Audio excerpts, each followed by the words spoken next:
everyone to our Cool Culture open mic session. We're happy to have you here this afternoon. I'm excited to introduce Timothy Prolific Edward Jonte, formerly known as Viet Jones. And he is a poet, a writer, a healer, a graphic artist, a hip hop artist, a spoken word artist, I should say. We're just gonna start here. I want him to tell us more about what he's doing. And I should say he's an educator and he currently teaches at Ember. Woo, shout out for the Ember family. Could we have you just share a little bit about your work? Really excited. Thank you so much again, Tammy, for inviting me to be a part of this. It was like community spaces and like opportunities I had when I was really young that helped me want to be a writer when I grew up. I had a teacher in like 7th grade and 8th grade who like changed my life and introduced me to poetry and made me believe that it was something more than just pretty words, that I could speak about our lives and our truths and help us tell stories. And I really credit Miss Bright for opening the way for me to be able to be excited about words and being able to tell stories and to paint pictures with them. I write a lot about my family and where we're from. It's like a huge part of my pride of being from Long Island, of being African American, of having family from the Caribbean, of being of Afro-Latinx descent and descended from indigenous nations here on American soil. My source of inspiration, I would say, are like primarily at this point in time in my life, my ancestors. And I look back at journals from when I was like 12, 13, 14 years old, and I was saying the same thing then. And I was like, wow, I don't even know where that came from, but I was always excited by this idea of where our people came from and wanted to give honor to all the people who worked so hard and sacrificed to be able to make our family grow the way that it has. And then I started to look beyond my family to the rest of our community, and I'm inspired by all kinds of writers and artists and musicians. I'm inspired by people's stories. I'm inspired by the elders here on my block. I've written poems for them as well. I'm inspired by the students that I work with. One of the poems in Ofrenda came as a result of a conversation I had with one of my high school students. So I'm inspired by people, by their stories, whether they're here now or they're from the past.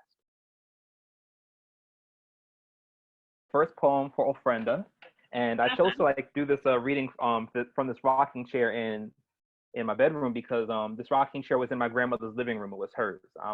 Computer sitting on a snack table that was hers. I have photos of my family behind me, and this poem is for both of my grandmothers. Like I grew up literally in this chair since I was an infant, and it's amazing to have it now as a grown man. And the first poem is called Ofrenda, para mis abuelas. Offering for my grandmothers. Grandmothers, ancestors, Orishas, Most High God, please help me read the shells of my fractured lineage to know from whence I and we come. The answers to our origin are not in ether or entropy, but in the shells, in the husks, in torn skins and seeds and plants and seasonings and split infinitives and beats and rhymes and lives and movements and lessons. Let the congregation say amen. Blessed be Grandma Claire's greens. Let the church say amen. Blessed be her carved bird. Let the church say amen. Blessed be the yams candied Grandma Claire's or baked Mama Anna's. Let the people say amen. Blessed be the rice and beans and peas and jollof and jambalaya and jollof-alaya, arroz con everything because everybody loves arroz. Let the saints say amen. Blessed be the grits with butter and cheese and salt or sugar, but never, never, never with ketchup. Blessed be the porridge, blessed be the fufu, amen, amen, amen, amen, amen, aman, aman, hetep, hetep, which means peace. So may the peace of the Most High that be everlasting rejoin this coconut and turn it into a chariot to carry us home. The first challenge I had was I had never taught kindergarten before, and I'm teaching K through 8 now. So I was like, wait. Okay, I need to figure out how to do this, but it worked out really well. It was really exciting. It was a little overwhelming the first week, but I had my students interview their parents to find out things about their culture and to make art in response to things that were in the house. So the first week was like every day was a different scavenger hunt we had, and we made art just based on things that we found. Some of the students chose to like use cardboard and sculpt things together, whatever it was, to really unlock their imagination. And for that age group, every day it's an exercise in what is in the house, or what do you see outside, or what's in your imagination that excites you, and to use our time to be able to explore that. My 3rd to 5th grade students, we have an open mic every week. They are my young poets and graphic designers and entrepreneurs. They want to make everything. Some of them are already familiar with the online program called Canva, which you can use for graphic design, and they've started like learning graphic design principles from me. If you were building websites to sell their online products, and they're really excited, but they're also trying different forms of poetry. I had a 5th grade student who worked in a form of poetry that I invented that I hadn't even fully worked in yet. What is that? And she followed the rules better than I did. It's called a yeye, Y-E-Y-E. And it is a poem that has 5 stanzas, and a stanza is like a paragraph in poetry. 5 words per line, 5 lines per stanza. And do you have a sample of that you can share with us? I think I'll share hers. And I'm really excited to read her poem. Shout out to Sanaa. She's a gem to have in class, and it was a really cool challenge that she was able to step up. And like, I didn't tell her this is what she had to make. She had 10 different forms of poetry she could choose from, and this is the one she chose on her own. And she calls it Beauty. Beauty was raised out of home, skin as flawless as pearls, hair as shiny as gold. She looked down on me and said, "Why have you come?" My skin, rough as sandpaper, hair as nasty as sewers. I looked up at her, said, "Why aren't I beautiful?" She said, "Child, look up." She mentioned to the sky, said, "The sky speaks to me. It's beautiful, am I correct?" "Yes," I replied, extremely confused, said, "Beautiful because everyone says." Said, "You might think otherwise, because none have told you. The only way to be is to believe you are." And then she was gone. I looked in the mirror and said I was beautiful over and over and over, skin then as flawless as pearls, hair then as shiny as gold. I don't think I have any of them here. They're in my living room. But the first books that I ever made were when I was like in 3rd grade. My teachers got me like these empty blank books. They got them for the whole class. And we just basically illustrated and wrote our own books that way. And I think I did 2 or 3 of those. When I was 12, I had written some poems. My dad really liked them. He wanted to encourage me. So he didn't tell me. He sent them all out to these poetry contests and Writer's Digest. And 4 of the poems out of the 5 got published in 3 different anthologies when I was 12. And I was the youngest poet. And that just showed me that if you like are confident, if you have faith, if you believe in yourself, you can send your work out. The first time I made a book, I just took a piece of paper, folded it in half like this, and I wrote my poems and put them in there. And then afterwards, I did that like on printer paper and stapled the sides and made a cover. And then I just took them and I sold them to my teachers at school. That was like the first time. I was like, well, what do I think is a fair price? Okay, $10. This way nobody has to get any change. And I'll sell my books for $10. I sold them to my teachers, my college professors, the administrators, whoever I could. And I would read my poetry at open mics so people would hear the poems and want to buy the books. It became a way to like have community, to have fun, to perform and hang out with my friends, but also for me to be able to share my work. So when I think about healing, right, and I'm also like an energy worker, I do Reiki. I'm also like a dancer and a movement artist. If you hold the energy and you don't move and you sit with it, it can harm you. Sometimes you need to find a way to get it out. So I was talking to one of my students and I was asking her who one of her favorite singers is, and she's like, Alicia Keys. I'm like, well, when you hear Alicia Keys sing or hear Beyonce sing, what do you hear? And what do you feel? Well, I feel authentic. They were saying they feel authenticity. They feel their emotions, and it feels real to them because they're doing something that touches them. I'm like, well, how do you think they do that? Well, they put all their emotions into it. I'm like, well, just like you when they were younger, they had something or they have something now that like might cause them pain, it might cause them sorrow, or it might cause them joy. And they put that into the art and they don't have to sit with it in a way that it's going to hurt them. So I would say whatever you're holding on to, find a place for it. It could be a painting, it could be a drawing, it could be building a website, it could be making a flyer, it could be writing a poem. whatever it is, even if it's just for you. Yeah, and thinking about students, I was thinking about one of my former students, and she had done like this really amazing, um, hand sketched artwork for a Malcolm X poetry and visual art contest, and she won.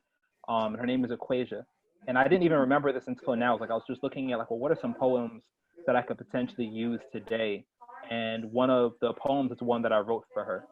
She was maybe like 17 or 18, and I was just on her back like every day. I'm like, you need to enter this contest. You need to enter this contest. She didn't enter it until the last day, and in about 6 hours, she had created this.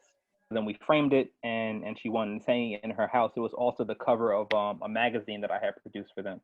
And that's her skills that she taught herself visual art. It's not my tutelage, but it was really about me giving her a space to believe in herself. And sometimes that's what our best teachers do. That's what my teachers did for me. So I wanted to kind of do that for her. And I had written her this poem when she was feeling a little down, and it's called Sun and Water for Equasia. We underestimate the sun. At a distance, she looks smooth, graceful, and delicate.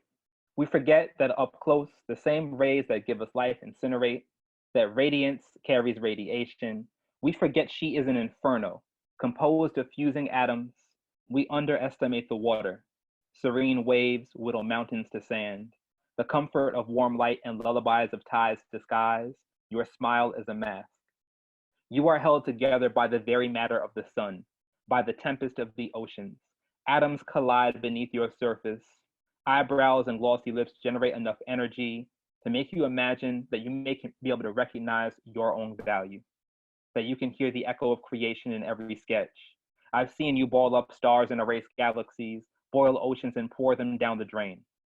But there's a constellation left unfinished in your notebook, a nebula you left on my desk, a planet tossed in a landfill whose beauty some alien telescope will stumble upon by happenstance.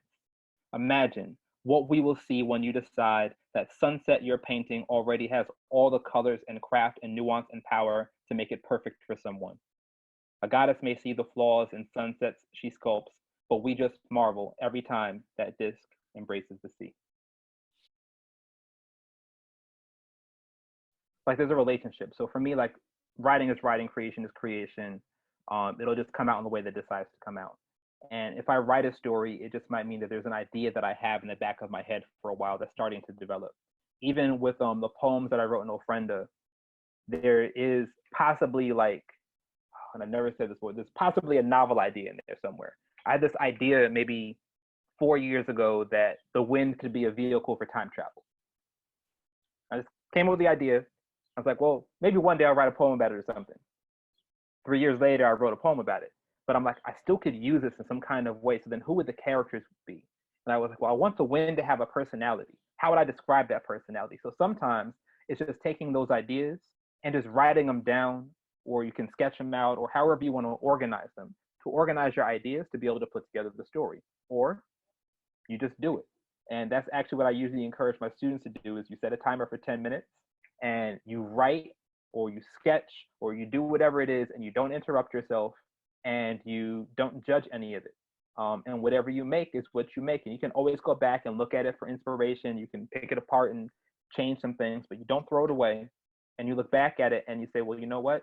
I made something. Maybe I can make something else from that. Wow. So that's how I create some of my stories. The other way is I think about people that I know. I think one of the best stories that I wrote was about, I used to be a housekeeping manager at a Marriott hotel in Long Island. And when I was there, like I would talk to the housekeepers and I would just listen to like what their commute was like, what their days were like. And we would go clean these rooms together. They had 15 rooms that they had to clean in 8 hours. It's like averages out to like 30 to 45 minutes per room. Really 30 minutes per room to make sure that you don't work overtime. And I thought about like how difficult that is and like what their really small margin of error for them to like get poor ratings and possibly like lose their job. So I just thought about like, well, what are the pressures they have and like all the money they would send to like family members overseas and the ways I would like help them plan out like their vacations and everything. So I just started writing some of those stories, with their permission. Like I wrote a poem for Miss Norma. I wrote a poem for Miss Myrna. I was like, so many. So many of them I wrote these stories for Yolanda, which is actually probably one of my favorite ones. And I just like imagine, well, what does her story look like from the moment she leaves her apartment and leaves her children and her grandchildren to come work at this hotel and takes 3 or 4 buses to get here an hour early while I'm struggling to get there like on time. So that's part of what I would think about. I think about the people that live on the block where I live, and all the things they've seen change over time.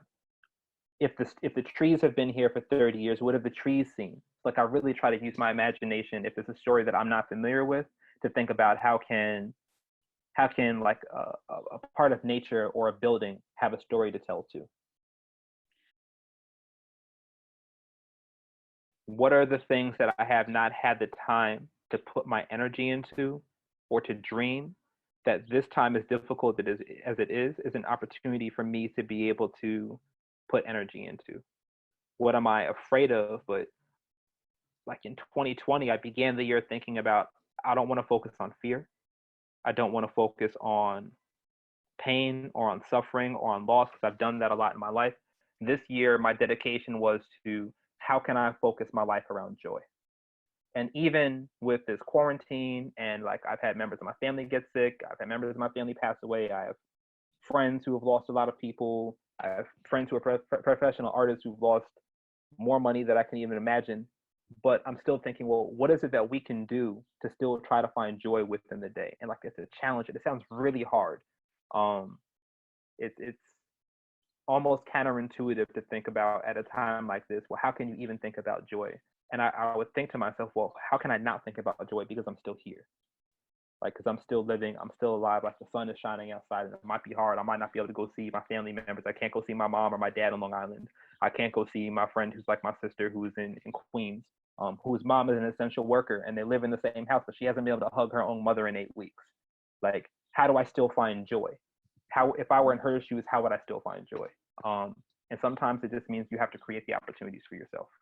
So that's what I've been thinking about. And if I'm writing about anything, it's going to be about how to create those opportunities for yourself for the purpose of healing. Because I can write about all the things about this quarantine that are hard, but that's not what interests me. What interests me is the students who come in, who have the most going on, and enter into my class and are like, okay, what are we doing today? Yes. That's great, but I know the student has had like X, Y, and Z things going on, but they're coming in and they want to be engaged with something else. Or the students who come in who are super quiet, and I'm thinking to myself, how can I challenge them to be active in their own healing when they just want to sit and watch Netflix? But they come to my class, they're in the creative class for a reason. They've shown up. So how can we do something together? I wrote this poem in Trinidad at an open mic. There was a contest that evening for like whoever won was going to get tickets to like this big soca bashment that I wasn't going to even be in the country for. But I was like, well, let me just see if I win anyway. I was like, well, actually, let me not put myself in the running. So I didn't, but I did the challenge anyway. And the challenge was to write something in response to one of the songs I was playing. And I think like maybe 10 or 15 minutes before Thriller had played, and I was like, okay, I'm going to write this poem. And I wrote it, I think on like a few small pieces of paper or on some napkins or something, and then I put it into my phone. So this is that poem, Thriller. As a toddler, I would only answer my parents if they called me Michael Jackson. Not Timothy, not Tim, not even just Michael. It had to be, Michael Jackson, your dinner is ready. Michael Jackson, go clean up your toys. Michael Jackson, it's time to go to bed. A 3-year-old in a red zippered windbreaker learned how to walk backwards with a slow glide, practicing spinning in socks or loafers on the kitchen floor because it didn't work as well on carpet. Circle stands, circle slides, toe stands, high water pants, white socks, black loafers, the hilarious and disturbing sight of a child yelling hee hee.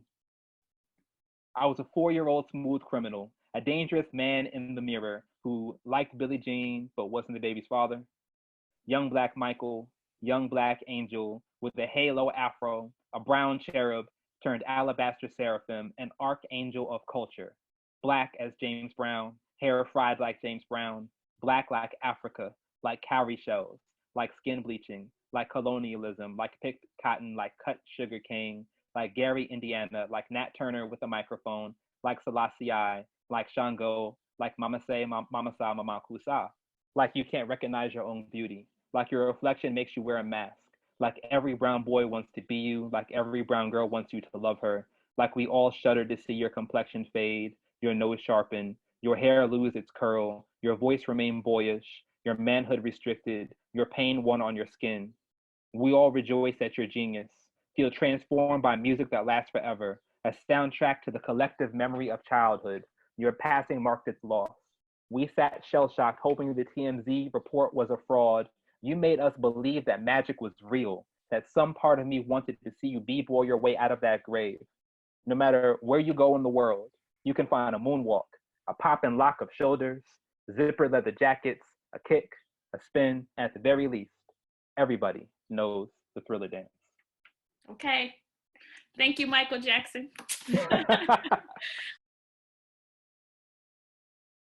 So, well, one, if you're looking to find a way to find me on Facebook, on Instagram, on Twitter, I am at ProJones22. My website is projones.com. And everywhere you find me, you'll find all the things I'm connected to, whether it's Purpose Productions or Ember Charter School, or even like my block association.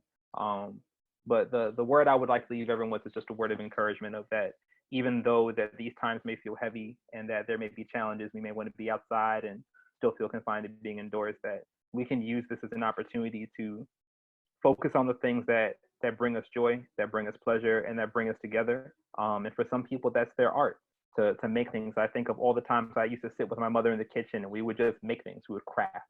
We made everything from napkin holders to small sculptures. And like as a kid, those are the memories that really unlocked my imagination. Like that time at home where I was the only child, so that meant that I didn't always have people to play with. So I had to make my room into my playground. Whether it was with a whole bunch of Legos or I was in there doing acting exercises and I didn't even know that's what it was. I was just creating my own world. So create your own world. Draw something, write something, dance, find a way to have fun, listen to some music, and learn something new about your family members, the people that you feel that you might be stuck with. You can ask them questions about what it was like for them to be a kid. What are some of their earliest memories? And I've used it as a time now to interview like members of my family. So use it as a time to like make the best of what you can with the people that you have by you. All right. Thank you. Be safe and see you again.